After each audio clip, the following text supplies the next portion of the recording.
Hello friends, welcome to Ali's veterinary wisdom. दोस्तों, एल्बोमार जो कि एल्बेंडाजोल जिसमें सॉल्ट होता है, ये किस तरीके से यूज़ की जाती है, क्योंकि ये काफ़ी पॉपुलर दवाई है और मेरे ख्याल से विमराल के बाद लोग इसे ही सबसे ज़्यादा यूज़ करते हैं। तो काउज़, बफेलोज़ और उनके calves, goats, sheep, lambs, dog, cats में किस तरीके से यूज़ होती है, इसका क्या काम होता है और इसकी डोज़ कैसे सेट होती है, उसके बारे में हम इस वीडियो में देखेंगे। आइए शुरू करते हैं। एल्बेंडाजोल जो कि एल्बोमार या एल्जोनेक्स, एल्बेंस, ये कई सारे ब्रांड नेम हैं, इनके नाम से ये मार्केट में मिलती है। एल्बोमार एक बहुत पॉपुलर ब्रांड है और इसके अंदर लगभग 2.5% वेट बाय वॉल्यूम के हिसाब से एल्बेंडाजोल प्रेजेंट रहती है। ये सस्पेंशन है, मतलब सिरप के तौर पे मिलता है। बाकी इसके बोलस भी आते हैं, मतलब बड़ी वाली टेबलेट, या फिर ये पाउडर की फॉर्म में भी मिलता है। तो कई सारी फॉर्म में मिलता है और हर एक में कंसंट्रेशन अलग अलग होती है। लेकिन जो सस्पेंशन होता है ये 2.5% के हिसाब से मिलता है, मतलब 25 मिलीग्राम एल्बेंडाजोल 1 ml में इसमें प्रेजेंट रहती है। ये कंसंट्रेशन पता होती है तो डोज निकालने में हमें आसानी रहती है। ये एक एंटी पैरासिटिक ड्रग है। एंटी पैरासिटिक का मतलब है ये जो पेट में कीड़े होते हैं, उन कीड़ों को मारने के लिए इसका इस्तेमाल किया जाता है। और ये बेंजीमिडाजोल क्लास जो होती है ड्रग्स की, उसमें ये आती है। मतलब बेंजीमिडाजोल एक केमिकल क्लास है ड्रग की और उसके अंदर एल्बेंडाजोल आती है। और क्लास क्या होती है ड्रग्स की, इसके बारे में मैं पहले वीडियो में बता चुका हूँ। जो वेटनरी मेडिसिन से लेके उनके क्लासिफिकेशन से लेके जो एक वीडियो बनाया था, उसमें मैंने बताया है। तो उसमें आप देख सकते हैं कि क्लासिफिकेशन कैसे किया जा सकता है। तो इसकी जो सबसे एक इम्पॉर्टेंट बात होती है, या हम ये कहें कि बेंजीमिडाजोल जो कंपाउंड होते हैं, BZD से यहाँ पे उसे डिनोट किया है, इनके अंदर सेफ्टी बहुत होती है। मतलब अगर हम ये दे देते हैं तो ये एनिमल में बहुत ज़्यादा मतलब टॉक्सिसिटी या कोई इसके साइड इफ़ेक्ट बहुत कम होते हैं। और सक्सेसफुली इसे वर्ल्ड वाइड यूज़ किया जा रहा है इन कंपाउंड्स को, लगभग पिछले 40 सालों से, जब से इनकी खोज हुई है। तो बेंजीमिडाजोल जो ग्रुप है, इसे इंट्रोड्यूस किया गया एनिमल हेल्थ मार्केट में primarily for the control of gastrointestinal nematodes. जो पेट के कीड़े होते हैं वो 3 तरह के होते हैं, एक निमाटोड होते हैं, एक ट्रिमाटोड होते हैं, एक सिस्टोड्स होते हैं। तो बेसिकली निमाटोड्स के कंट्रोल करने के लिए इस ड्रग को यूज़ किया गया था। लेकिन ये ट्रिमाटोड और सिस्टोड्स पे भी मतलब बहुत अच्छा काम करती है। सबसे अच्छा निमाटोड्स के लिए करती है, लेकिन सिस्टोड और ट्रिमाटोड्स के लिए भी ये एक अच्छा काम करती है। तो ना सिर्फ लाइव स्टॉक में जो cattle, sheep, goats, swine, poultry, बल्कि हॉर्सेस, डॉग्स और कैट्स में भी एल्बेंडाजोल बहुत अच्छा काम करती है। तो इसका जो यूज़ है इन बेंजीमिडाजोल कंपाउंड्स का, ये एकदम से चलन में आ गया, लोग इसे यूज़ करने लगे। और इसका मेजर एडवांटेज ये था कि एक तो सेफ्टी थी, इसे यूज़ करना सेफ़ था। दूसरा ये है कि स्पेक्ट्रम का मतलब ये बहुत तरीके के पैरासाइट्स को मार देती है बॉडी के अंदर, और बॉडी को टॉक्सिसिटी बहुत कम पहुंचाती है, मतलब साइड इफ़ेक्ट बहुत कम करती है। तो उस हिसाब से इसका जो चलन था ये काफ़ी बढ़ गया, पूरी दुनिया में इसे यूज़ किया जाता है। फिर क्या है कि जो इसकी डिस्कवरी हुई, वो जो पहला सॉल्ट डिस्कवर हुआ वो लगभग 1960s में हुआ और उसका नाम था थायाबेंडाजोल। उसके बाद हज़ारों बेंजीमिडाजोल कंपाउंड्स की दवाइयाँ जो है वो डिस्कवर हुई, उन्हें स्क्रीन किया गया। लेकिन कमर्शियली जो अवेलेबल हुई थेरेप्यूटिक यूज़ के लिए या इलाज करने के लिए एनिमल्स में, इवन ह्यूमंस में भी, तो वो कुछ ही दवाइयाँ थीं। लगभग 20 के करीब जो सॉल्ट्स थे उन्हें डिस्कवर किया गया और वो कमर्शियली अवेलेबल हैं। इन्हें हमने 4 क्लास में, मतलब हमने इन द सेंस जो फार्माकोलॉजिकल क्लासिफिकेशन है उन्हें 4 क्लासेस में इसमें डिवाइड किया गया है। तो बेंजीमिडाजोल, थायाजोल्स, जिसमें थायाबेंडाजोल आता है, ये सबसे पहली क्लास थी। इसके बाद मिथाइल कार्बामेट, बेंजीमिडाजोल, मिथाइल कार्बामेट्स, इसके अंदर एल्बेंडाजोल और फेनबेंडाजोल इस क्लास के अंदर आती हैं, मिथाइल कार्बामेट्स के अंदर। इसके बाद हेलोजिनेटेड बेंजीमिडाजोल्स आए, थायाजोल्स, ये ट्राइक्लाबेंडाजोल इसका एग्जांपल है। और फिर प्रो बेंजीमिडाजोल या थायोफेनेट करके जो दवाई आती है, वो ये वेटनरी में इसका यूज़ नहीं है। वेटनरी में बेंजीमिडाज़ोल्स का कोई यूज़ नहीं है। ये क्या होती है कि ये वैसे तो दवाई पैरासाइट्स के अगेंस्ट काम नहीं करती है, लेकिन ये पहले जाती है बॉडी के अंदर जाके ये एक्टिवेट होती है पहले, फिर ये काम करती है, तो इसकी टॉक्सिसिटी और कम हो जाती है। लेकिन अगर लीवर वगैरह में प्रॉब्लम है तो फिर ये वाली दवाइयाँ यूज़ करने में प्रॉब्लम होती है। तो हमारा जो टारगेट है इसमें, इस प्रेजेंटेशन में, वो है एल्बेंडाज़ोल। अब ये बेंजीमिडाज़ोल के मिथाइल कार्बामेट का स्ट्रक्चर है, आप यहाँ पर देख सकते हैं। हालांकि स्ट्रक्चर से आप लोगों को इतना कुछ लेना देना नहीं है, मतलब ये बेसिकली स्ट्रक्चर इसका मेन रहता है और ये न्यूक्लियर स्ट्रक्चर कहलाता है। इसी के ऊपर जुड़ते रहते हैं केमिकल, कहीं कुछ जुड़ जाता है, कहीं पर कुछ जुड़ जाता है, तो उसी से नई नई दवाइयाँ बनती रहती हैं। तो बेसिकली एल्बेंडाज़ोल का ये स्ट्रक्चर है। तो एल्बेंडाज़ोल क्या करती है, इंट्रासेलुलर बीटा ट्यूबुलिन एक स्ट्रक्चर होता है, कुछ प्रोटीन्स होते हैं पैरासाइट्स के अंदर, उन प्रोटीन्स में जाकर एल्बेंडाज़ोल बाइंड कर जाती है, चिपक जाती है और माइक्रोट्यूब्यूल की फॉर्मेशन को रोक देती है। सेल डिवीज़न नहीं हो पाता है, पैरासाइट ग्रो नहीं करता है और मर जाता है। सेल डिवीज़न ज़रूरी है ग्रो के लिए और मेंटेनेंस के लिए, बॉडी की मेंटेनेंस के लिए।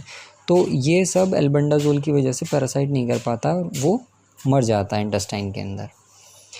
जो रेट कांस्टेंट होता है डिसोसिएशन का, क्योंकि जो माइक्रोट्यूब्यूल्स होते हैं या ट्यूबुलिन होता है, ये मेमेलियन सेल के अंदर भी होता है। मतलब अगर आपकी गाय है तो गाय की सेल के अंदर भी ट्यूबुलिन होगा, लेकिन गाय की सेल का ट्यूबुलिन एल्बेंडाज़ोल से चिपक नहीं पाता है या उसकी चिपकने की क्षमता बहुत कम होती है। लेकिन पैरासाइट के अंदर जो ट्यूबुलिन होता है उससे वो बहुत अच्छी तरीके से और बहुत जल्दी चिपक जाता है। तो पैरासाइट में तो वो सेल डिवीज़न को रोक देता है, लेकिन गाय को, भैंस को, बकरी को, जिनमें ये दवाइयाँ दी जाती हैं, उनमें इतना हार्म ये नहीं पहुंचाती है एल्बेंडाज़ोल। तो ये यहाँ पर लिखा गया है कि जो एल्बेंडाज़ोल या इसी क्लास की और ड्रग्स हैं जैसे फेनमेंडाज़ोल वगैरह है, ये सेलेक्टिवली टॉक्सिक होती हैं पैरासाइट के लिए और मेमेलियन सेल के लिए, मतलब आपके पशुओं के लिए ये टॉक्सिक या जहरीली नहीं होती हैं। तो बेंजीमिडाज़ोल मिथाइल कार्बामेट जो कि एल्बेंडाज़ोल है, ये इसका जो काम होता है वो जीआई ट्रैक में ही होता है। मतलब जो आंतें होती हैं, आंतों के अंदर ही ये काम करती है और आंतों से एब्जॉर्ब होके खून में नहीं जाती है इसकी, क्योंकि ये पानी के अंदर इसकी सॉल्युबिलिटी बहुत पुअर होती है, तो सॉल्युबल नहीं होती है, इसी वजह से ये एब्जॉर्ब होके आंतों को पार करके खून में नहीं जाती है। तो जितना भी इसे काम करना होता है, इसी वजह से पेट के कीड़ों को ही ये मारती है। इसी वजह से जैसे आप हाईटेक या आइवरमेक्टिन वगैरह यूज़ करते हैं, तो आइवरमेक्टिन का जो बोलस होता है वो इंटेस्टाइन के पैरासाइट्स को तो मारता ही है, साथ साथ जो जुएँ, किल्लियाँ होती हैं ऊपर, उनके ऊपर भी काम करता है, क्योंकि वो खून में चला जाता है। लेकिन ये सिर्फ आंतों की जो पैरासाइट्स होते हैं उन्हें ही मारती है, और जो थोड़ी बहुत एब्जॉर्ब होती है तो वो लीवर फ्लूक वगैरह जो होते हैं उन्हें भी किल करती है। उसके लिए डोज़ बढ़ानी पड़ती है, डोज़ के बारे में मैं आगे बताऊंगा। तो जो इसका डिसोल्यूशन रेट होता है, जो पैसेज के अंदर जीआई ट्रैक जो आते होती हैं उसके अंदर, और एब्जॉर्प्शन सिस्टेमिक सर्कुलेशन में, वो काफ़ी स्लो होता है। तो इसकी वजह से इसे सफिशिएंट टाइम मिलता है, मतलब पैरासाइट को किल करने के लिए। जब ये आंतों में ही पड़ी रहेगी और एब्जॉर्ब होके खून में नहीं जाएगी, तो इसे काफ़ी टाइम मिल जाता है, जिसकी वजह से ये पैरासाइट को जो उसके टच में आते हैं उन्हें किल कर देती है, उन्हें मार देती है एल्बेंडाज़ोल। तो एल्बेंडाज़ोल इंट्रोड्यूस बाय, सबसे पहले जो एल्बेंडाज़ोल को इंट्रोड्यूस किया वो स्मिथ क्लाइन एक कंपनी थी, उसने इंट्रोड्यूस किया, जिसे जो बाद में फाइज़र हो गई, उसके बाद ये ज़ोइटिस हो गई, और ये 1970s में इसे लॉन्च किया गया था। लाइव स्टॉक के अंदर इसका मासिव यूज़ है, मतलब बहुत ज़्यादा एल्बेंडाज़ोल को यूज़ किया जाता है। इसके बाद हॉर्सेस के अंदर भी इसे यूज़ तो करते हैं, लेकिन बहुत ज़्यादा यूज़ नहीं करते हैं, स्कार्स यूज़ है इसका। इसके अंदर हॉर्सेस के अंदर और कुछ एंटी पैरासाइट्स आते हैं, उन्हें यूज़ करना ठीक रहता है। बाकी डॉग्स के और कैट्स के अंदर भी इसका यूज़ काफ़ी ज़्यादा है एल्बेंडाज़ोल का। अब डिलीवरी फॉर्म्स, किस किस फॉर्म में ये अवेलेबल है एल्बेंडाज़ोल, ये ड्रेंचेस की फॉर्म में आती है। जो एल्बोमार सस्पेंशन जिसकी शीशी मैंने आपको इस पे दिखाई वीडियो के जो पहला स्लाइड था उसमें, तो वो सस्पेंशन कहलाता है। इसे ड्रेंच भी कहते हैं, इसकी ड्रेंचिंग कराते हैं, इसे भरते हैं ड्रेंच के अंदर और उसे एनिमल को पिला देते हैं। बाकी ये फीड एडिटिव्स की फॉर्म में भी आता है, मतलब पाउडर की फॉर्म में आता है, इसे फीड के अंदर भी मिलाया जा सकता है।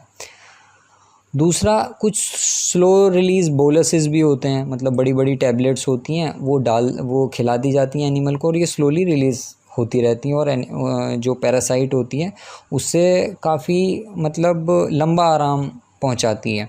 इसी तरीके से कुछ कैप्सूल टैबलेट्स भी आती हैं छोटी छोटी 150 mg की, जो छोटे एनिमल्स के लिए यूज़ होती हैं, और बोलस। तो ये डिलीवरी फॉर्म्स हैं और इन सब में एल्बेंडाजोल की कंसंट्रेशन अलग अलग रहती है। जो मैंने पहले बताया एल्बोमार के बारे में बात चल रही है, उसके अंदर 2.5% कंसंट्रेशन है, मतलब 25 mg/ml। तो एल्बेंडाजोल जो है वो बेंजीमिडाजोल है और ब्रॉडेस्ट स्पेक्ट्रम एफिकेसी, मतलब हर तरीके के पैरासाइट को एल्बेंडाजोल मारने की क्षमता रखती है, लगभग हर तरीके के, सबको तो नहीं मार पाती है। तो ये इफ़ेक्टिव रहती है अगेंस्ट गैस्ट्रोइंटेस्टाइनल, मतलब आंतों में रहने वाले जो राउंड वर्म्स होते हैं।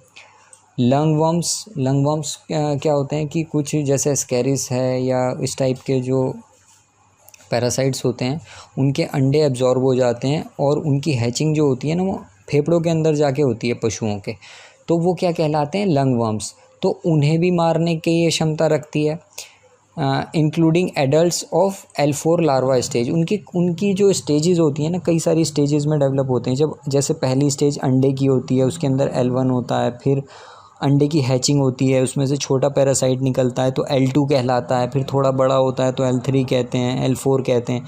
तो ये अलग अलग स्टेजेस होती हैं, तो इन सबको ये मारने की क्षमता रखता है एल्बेंडाजोल। जैसे ब्यूनोस्टोमम, ऑस्ट्रेटेजिया, हिमोंकस या ट्राइकोस्ट्रोंगाइलस, ये बहुत कॉमन पैरासाइट है गोट्स में भी और काउज में भी। कुपेरिया, निमेटोडायरस, चेबर्शिया, इसोफेगोस्टोमम, ट्राइचूरिस, डिक्टोकॉलस, तो ये सब जो ये पैरासाइट्स हैं, इन्हें मारने की क्षमता रखती है एल्बेंडाजोल और इनकी लार्वल स्टेज को भी अरेस्ट करती है। दूसरे होते हैं, ये तो राउंड वर्म्स की बात हो गई, निमाटोड्स। दूसरे आते हैं टेप वर्म्स जैसे सिस्टोड्स जिन्हें कहते हैं, मुनीजिया या टीनिया, और लीवर फ्लूक्स, ये ट्रिमाटोड्स होते हैं, फैशियोला हेपेटिका एंड फैशियोलॉइडिस मैग्ना। तो इनके अगेंस्ट भी तो 3 क्लास होती हैं पैरासाइट्स की, राउंड वर्म्स, टेप वर्म्स और फ्लूक्स, और तीनों के अगेंस्ट ही एल्बेंडाजोल अच्छा काम करती है। लेकिन इसकी एक्सटर्नल पैरासाइट जुएँ हैं, किल्लियाँ हैं, पिस्सू हैं, उनके लिए इसकी कोई एफिकेसी नहीं होती। It is also effective against major parasitic roundworms, ancylostoma, toxocara, जो डॉग्स और कैट्स के होते हैं, और टेप वर्म्स जो डॉग्स और कैट्स में पाए जाते हैं, काइनोकोकस, डाइपाइलिडियम, टीनिया, तो इनके अंदर भी एल्बेंडाजोल अच्छा काम करती है। जियार्डियासिस एक प्रोटोजोआ की से होने वाली बीमारी है, जिससे बुखार भी होता है और दस्त भी आते हैं, तो जियार्डिया के लिए भी इसे यूज़ किया जाता है। तो जर्नल डोज जो है कैटल के अंदर और गोट के अंदर वो 10 mg/kg बॉडी वेट है। या फिर एल्बोमार की फॉर्म में अगर इस डोज को देखें तो एल्बोमार सस्पेंशन जो होता है वो 10 ml/25 kg बॉडी वेट उसे दिया जाता है। 10 ml/25 kg बॉडी वेट आप एल्बोमार सस्पेंशन को यूज़ कर सकते हैं कैटल में और गोट में। शीप के अंदर डोज थोड़ी कम होती है, ये होती है लगभग 7.5 mg/kg बॉडी वेट, और अगर एल्बोमार सस्पेंशन आप यूज़ कर रहे हैं तो 7.5 ml/kg बॉडी वेट।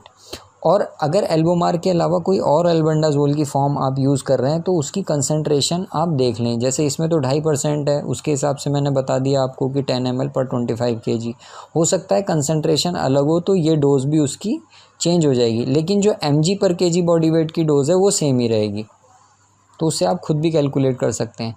तो जर्नल डोज जो लाइव स्टॉक के अंदर, मतलब शीप हो या कैटल हो या गोट हो या काफ्स हो, तो लीवर फ्लूक, फैशियोला हेपेटिका का अगर इन्फेस्टेशन है तो उसके लिए वो 15 mg/kg बॉडी वेट के हिसाब से यूज़ की जाएगी। और एल्बोमार सस्पेंशन अगर आप यूज़ कर रहे हैं लीवर फ्लूक इन्फेस्टेशन में तो 15 ml/25 kg बॉडी वेट के हिसाब से उसे यूज़ किया जाएगा। डॉग और कैट के लिए जर्नल डोज क्या है इसकी 25 to 50 mg पर kg बॉडी वेट। और एल्बोमार सस्पेंशन की डोज कितनी होगी 1 to 2 ml पर kg बॉडी वेट। तो 1 से 2 ml यहाँ पर kg बॉडी वेट में दिया जाएगा। और एंथेलमेंटिक ट्रीटमेंट अगर आप कर रहे हैं तो 3 दिन दिया जाता है डॉग और कैट के लिए, मतलब अगर पेट के कीड़ों के लिए यूज़ कर रहे हैं एल्बोमार को तो 3 दिन दीजिए इसी डोज में जो आपको यहाँ पर बताई है 25 to 50 mg पर kg बॉडी वेट या फिर 1 to 2 ml पर kg बॉडी वेट। और अगर रेस्पायरेटरी पैरासाइट के लिए इसे यूज़ किया जा रहा है तो वो 10 to 14 डेज़ के लिए इसे दिया जाता है। It is also use to treat calves, kids और लैम्स। लैम्स के अंदर पहले जो कुछ हफ्ते होते हैं उनकी ज़िंदगी के उसके अंदर यूज़ किया जाता है। काव्स के अंदर इसकी डोज जो है वो 20 ml रहती है। और किड्स के अंदर जो छोटे बच्चे होते हैं बकरी के उनके अंदर 2 ml टोटल डोज और 1.5 ml के लगभग लैम में मतलब भेड़ के बच्चों में, और 1 ml पर kg to kittens and puppies. जो बिल्ली के या जो डॉग पपीज़ होते हैं उनके लिए ये 1 ml पर kg बॉडी वेट के हिसाब से दी जाती है। अब यहाँ पर कुछ प्रिकॉशंस हैं, उन्हें ख्याल में रखना चाहिए, उन्हें ध्यान में रखना चाहिए। एक तो इसे कभी भी प्रेग्नेंट एनिमल के अंदर यूज़ नहीं करना चाहिए। और कम से कम जो पहले 45 दिन होते हैं प्रेगनेंसी के उनमें तो इसे यूज़ वैसे भी नहीं करना चाहिए। तो ख्याल इस बात का रखें कि अगर आप ब्रीडिंग करा रहे हैं अपने एनिमल्स की तो इसे यूज़ करना, मतलब आपने ब्रीडर छोड़ा हुआ है अपने एनिमल्स के साथ तो इसे यूज़ करना अवॉइड कीजिए। मतलब कम से कम 1 हफ़्ता या 10 दिन पहले आप इसका यूज़ बंद कर दें, रूमिनेंट्स में खासकर ब्रीडिंग से। और ब्रीडिंग के 45 दिन बाद तक इसे यूज़ ना करें प्रेग्नेंट एनिमल्स में। अब इसके अगेंस्ट रेजिस्टेंस भी शुरू हो गया है, मतलब एल्बेंडाजोल के अगेंस्ट लाइव स्टॉक स्पीशीज़ में, तो उसकी वजह से इसकी थोड़ी सी जो एफिकेसी है वो कम हो गई है। लेकिन पेट्स के अंदर इसका इतना रेजिस्टेंस नहीं है और पेट्स के अंदर ये अभी भी अच्छा काम करता है। मतलब एल्बेंडाजोल अगर आप अच्छी कंपनी का, अच्छी क्वालिटी का लेंगे तो वो कम डोज़ या जितनी यहाँ पे बताई गई है उतनी डोज़ में वो अच्छा काम कर जाता है, मतलब सेटिस्फैक्ट्री काम कर जाता है।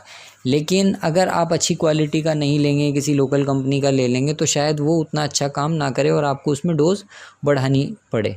तो चाहे महंगी दवाई लेनी पड़े, दवाई हमेशा अच्छी लेनी चाहिए, अच्छी कंपनी की लेनी चाहिए। तो स्पेसिफिक डोज़ और ड्यूरेशन जो ट्रीटमेंट की होती है वो डिफ़र करती है as per species of parasite. मतलब जैसे जैसे पैरासाइट अगर चेंज होता है तो उस हिसाब से डोज़ भी थोड़ी बहुत चेंज हो जाती है। तो ये आपको मैं इन्फॉर्मेशन जो बता रहा हूँ ये जस्ट आपकी नॉलेज के लिए, आप इसे जर्नल में यूज़ कर सकते हैं। लेकिन अगर एनिमल बीमार है, मतलब प्रिवेंशन में तो आप इस डोज़ में दे सकते हैं कि नहीं हमें करना है, लेकिन एनिमल अगर बीमार है, उससे कोई प्रॉब्लम है, उसे डायरिया है या रेस्पिरेटरी साइंस हैं, तो उसमें आप अपने आप से इस दवाई का यूज़ ना करें। मतलब ट्रीटमेंट के लिए अपने आप से इस दवाई को यूज़ ना करें, उसमें आप वेटनेरियन की सलाह लें, वेटनेरियन को दिखाएं कि क्या प्रॉब्लम है, उसके बाद अगर वो कहे तो इसे इस्तेमाल करें। जितनी भी बेंजीमिडाज़ोल्स हैं उनका रेसिडुअल इफ़ेक्ट नहीं होता है। मतलब क्या है कि वो पैरासाइट्स को मार देती हैं कुछ ही घंटों में, मतलब उन्हें देने के कुछ ही घंटों बाद पैरासाइट्स जो हैं वो मर जाते हैं। लेकिन उसके बाद कोई सिग्निफिकेंट प्रोटेक्शन नहीं होता है कि रीइन्फेस्टेशन ना हो। ऐसा नहीं है कि मान लीजिए आपने आज अपनी भैंस को एल्बेंडाजोल दिया और उसने अपना काम किया, 2-3 दिन बाद आपके यहाँ चारा आया, उसके अंदर फैशियोला हेपेटिका के अंडे थे, वो आपकी भैंस ने फिर खा लिए, वो उसके अंदर पैरासाइट दोबारा से चला गया। तो ये होता है उसका रेसिडुअल इफ़ेक्ट। कुछ भी दवाइयाँ ऐसी होती हैं कि वो बाद में भी काम करती रहती हैं, लेकिन एल्बेंडाजोल ऐसी दवाई नहीं है कि वो देने के बाद उस टाइम जो पैरासाइट्स होंगे उन्हें तो किल कर देगी, लेकिन अगर दोबारा फीड से या किसी तरीके से एनिमल के अंदर आ गए तो उस पर कोई इफ़ेक्ट उनका नहीं होता है। डॉग्स कैट्स के अंदर जो ये दिया जाता है एल्बेंडाजोल को, इसे खाने के साथ देना चाहिए। जब आप उसे खाना दे रहे हों या तो उसके साथ आप उसे एल्बेंडाजोल दे सकते हैं। लेकिन अगर लाइव स्टॉक, मतलब जो भैंस है, गाय है, बकरी, भेड़ है, इनके अंदर आप लगभग 36 घंटे पहले जब आप एल्बेंडाजोल दे रहे हैं, अगर आप इसका इफ़ेक्ट बढ़ाना चाहते हैं, इसकी एफिकेसी बढ़ाना चाहते हैं, तो लगभग 36 घंटे पहले आप उसे उसके फीड में 50% तक रिडक्शन कर दें, उसका दाना चारा 50% कम कर दें 36 घंटे पहले। और 8 घंटे बाद तक, एल्बेंडाजोल देने के 8 घंटे बाद तक फीड को ना दें। लेकिन ऐसा करना मुश्किल होता है अगर एनिमल आपका मिल्किंग उसमें है, स्टेज में है, तो थोड़ा मुश्किल हो जाता है उसे इतना ज़्यादा ऑफ फीड रखना या कम फीड देना। लेकिन फिर भी इसकी एफिकेसी जो है वो लगभग 1.5 गुना तक बढ़ जाती है, अपना अच्छा काम करती है ये। और लेकिन डॉग और कैट्स में क्या होता है, कई बार ये बोन मैरो टॉक्सिसिटी कर देती है, मतलब उसके अंदर प्लेटलेट काउंट्स कम हो जाते हैं। तो अगर कोई वायरल है, बुखार वगैरह है या ये सब चीज़ें हैं, तो डॉग्स या कैट्स में एल्बेंडाजोल को अवॉइड करना चाहिए उन मतलब पर्टिकुलर केसेस में। अगर हेल्दी एनिमल है, प्रिवेंशन के लिए दे रहे हैं, तब तो ठीक है, जो डोज़ बताइए उस डोज़ में दें। लेकिन अगर कोई और प्रॉब्लम है ऑलरेडी तो उसमें इन्हें ना दें। और बहुत ज़्यादा एजेड डॉग्स हैं तो उनमें भी इसे अवॉइड करें।